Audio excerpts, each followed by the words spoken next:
ఆదిలాబాద్ లో తెలుగుదేశం అధినేత చంద్రబాబు నాయుడు చేపట్టిన రైతు పోరుబాట యాత్ర బుధవారం రాత్రి వరకు సాగింది.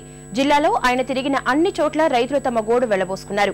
ప్రజల సమస్యలు సావధానంగా విన్న చంద్రబాబు అసమర్థ సర్కారు విధానాల వల్లే సమస్యలు పెరిగిపోతున్నాయని ధ్వజమెత్తారు.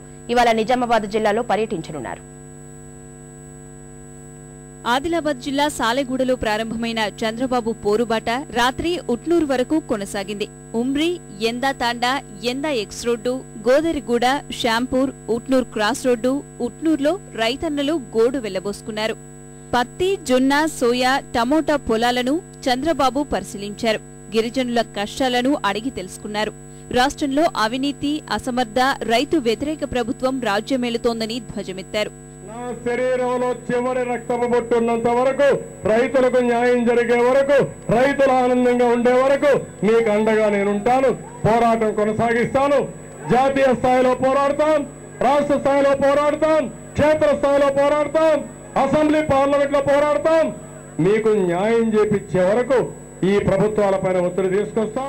తెలంగాణ అంశాన్ని తేల్చాల్సింది కాంగ్రెసేనన్న చంద్రబాబు సున్నితమైన సమస్యతో ఆ పార్టీ రాజకీయాలు చేస్తోందని ధ్వజమెత్తారు. కాంగ్రెస్ పార్టీ కుట్ర రాజకీయాలు, కుతంత్ర రాజకీయాలు చేస్తా ఉంటారు.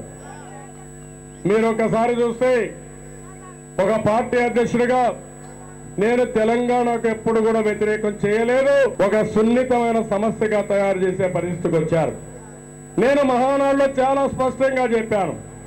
ఆ రోజు నేను చెప్పింది, అధికారం కాంగ్రెస్ కుంది, బాధ్యత కాంగ్రెస్ పార్టీ పైన ఉంది.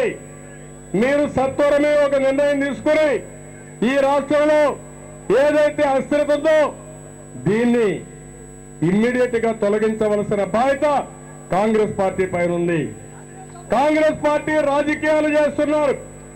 ఆంధ్రాలో పీఆర్పీని కలుపుకొని రాజకీయంగా బలపడాలని మొన్నటి వరకు ఆ చిరంజీవి అయితే సామాజిక న్యాయం కోసం పార్టీ పెట్టారని పదవుల కోసం కాంగ్రెస్ పార్టీలో కలిసిపోయి ఇప్పుడు ఎప్పుడు పదవి ఇస్తారని వెయిట్ చేసే పరిస్థితికి వచ్చింది. ఇంకో పక్కన టీఆర్ఎస్ కూడా చూశారు. ఈ పార్టీ కూడా కాంగ్రెస్ పార్టీలో కలిసిపోతుందని కాంగ్రెస్ నాయకులు చెప్పే పరిస్థితికి వస్తున్నారు. నిజామాబాద్ జిల్లాలో ఇవాళ రైతు పోరుబాట సాగనుంది. బాల్కొండ మండలం బుస్సాపూర్లో రైతులతో మాట్లాడి ఆ తర్వాత ఆర్మూర్ నియోజకవర్గం గోవింద్పేట నుంచి పాదయాత్ర ప్రారంభిస్తారు. జిల్లాలోని పసుపు రైతుల సమస్యలు అడిగి తెలుసుకుంటారు.